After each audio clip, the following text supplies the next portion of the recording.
quarter. Here's Pippen. Got the step. Equal count and the foul.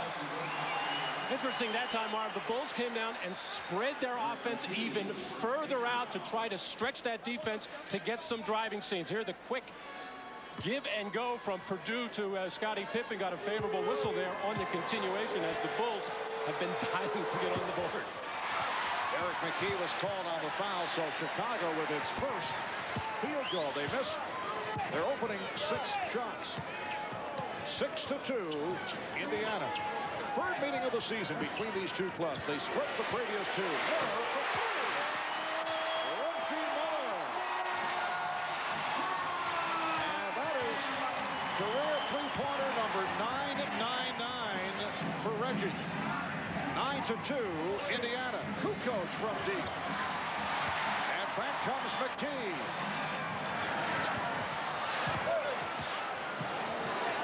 Eric McKee delivers to Dale Davis. And a 3-second violation ball. Lane violation. Well, Reggie Miller open on this rotation because of the double team on Rick Smith's side. The little man, B.J. Armstrong, went down the double team and left the opening as Reggie needing one more. Yes, looking for number 1,000. Chicago opening 1 for 8. Welcome back to Market Square Arena, Indianapolis. Capacity crowd better than 16,000 on hand. A franchise record 17th sellout. And the crowd receiving a bonus. This was a sellout over the last couple of weeks. But the bonus, the eagerly anticipated comeback of Michael Jordan, who has missed his first 2 shots. 4 minutes have gone by, and the Pacers lead 9-2. Jordan now posting up. Jordan with the turnaround. Taking 0 for 3 for Michael. Getting good shots, but not able to hit. And the Bulls are 1 for their first 9. Mark Jackson setting it against B.J. Armstrong. Defensively, Jordan remaining on Miller. Purdue jumping out, but could not hold on. It will be Indiana ball with 6 on the shot clock. The Bulls coming out of the timeout and going to a post-up for Michael Jordan to see if they can't get him inside or get fouled. He's probably not going to get fouled on too many fadeaways. Michael, I have a feeling, is going to start taking the ball to the hoop. Beautiful setup from Jackson. Mark Jackson for Dale Davis, and the Pacers lead 11-2. Here is Pippen. Coming up short. And hearing it. Well, Phil Jackson's biggest fear at the beginning of this ballgame is that everybody would just be out of sync. There's just no way to recreate what Michael was able to do in 3.5 practices under game conditions. And Dick Bavetta with the indication that Kukoc had touched it out of bounds. This, of course, the first time that Tony Kukoc has been on the same floor with Michael Jordan in league competition. Shot clock at 8. Miller from way downtown. Davis gets inside. So Chicago continues to have difficulties off the board. Davis, 5 rebounds, 2 block shots, along with 4 points, and it's a 13-2 Indiana lead. 6:35 remaining in this opening quarter. Jordan fires. Rebound Smith. So Michael has missed his first 4. And all of those shots are hitting the front rim, an indication that the legs are a little tired. Reggie Miller going around Michael Jordan, but coming up short on the reverse, and a foul is called on the Pacers. It's on Smith. That is his first. And this is always a concern of Larry Brown with Rick Smith. He'll usually pick up a couple of ticky-tack ones early, similar to that or in the illegal block. But it's nice to have Antonio Davis back and healthy and making major contributions. Antonio Davis has had back problems, and he is about to check in. Dale Davis has had problems with a separated shoulder on 2 occasions. Fouls on Mark Jackson. This is Antonio Davis replacing Dale Davis. Antonio Davis's wife giving birth to boy and girl twins earlier this week. In fact, missed a game because of that. Here's Jordan, and he's rejected. Smits and Purdue will jump it up. Well, you could see that coming side out of bounds. It's the first time they've gone to a screen roll situation for Michael in the deep corner. Another opportunity for him to score, making a good hard move, but just out of sync and releasing the ball right now. And the other Bulls are not able to make up for it as they seem to be rooting and pulling for Michael rather than just playing their game. Michael 0 for his first 5. Pippen off the hesitation dribble. Purdue. Kukoc.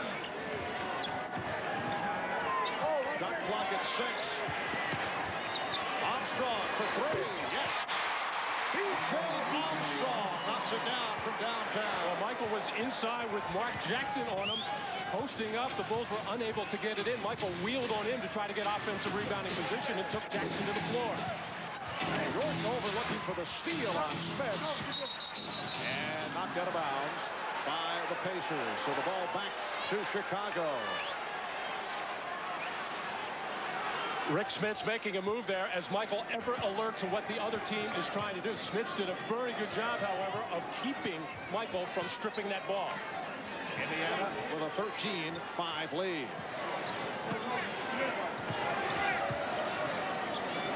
Again, Jordan posted this time against Jackson. Facing the double team, a leg lock called on Miller, and a new 24 awarded Chicago. Here's Corey Blunt, second-year man out of University of Cincinnati. First-round draft pick last year, replacing Tony Kukoc. Well, the Bulls starting to get hurt on the Pacers offensive boards. Needs a bigger player in that, Corey Blunt, hopefully to do a good job on the defensive boards for Chicago. Jordan backing his way and then throws it out. Here is Pippen extending. Scottie Pippen with a strong move. Indiana with a 13-7 lead. It has been an incredible scene here in Indianapolis the last 24 hours. More than 200 additional media credentials were needed as McKee is able to hit. Derek McKee with his first field goal. Scalper prices outside Market Square. Courtside tickets said to be going for better than $1,000 a pop. In the nosebleed section, we're told in the area of $400 to $500 per ticket. Corey Blunt rebounded by Rick Smits. Jackson. McKee. Drive the reverse. Kept alive by Miller. Beating Jackson. He changes his mind in a beautiful look from Derek McKee.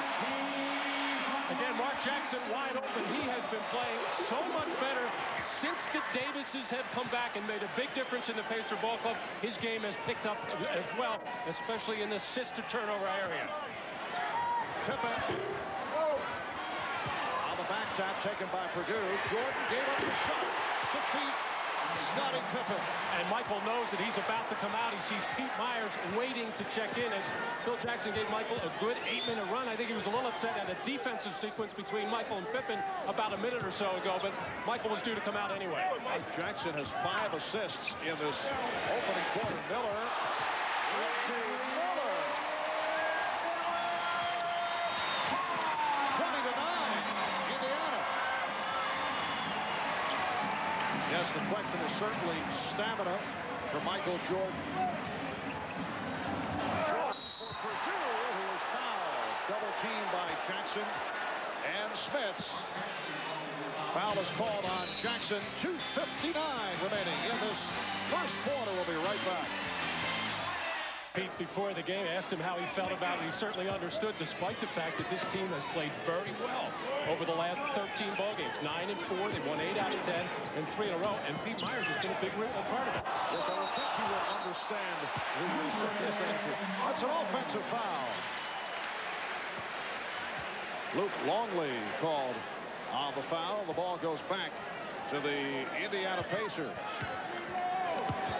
Indiana Friday night, the win over Orlando, a very impressive victory. Pacers have now beaten the Magic 6 straight times here in Indianapolis. That goes back to the playoff clincher of a year ago in that first round series. Pippen with the save, but hands it back to Davis, who's hit by Longley. Scottie Pippen just cannot believe what he just did there in saving the ball at his own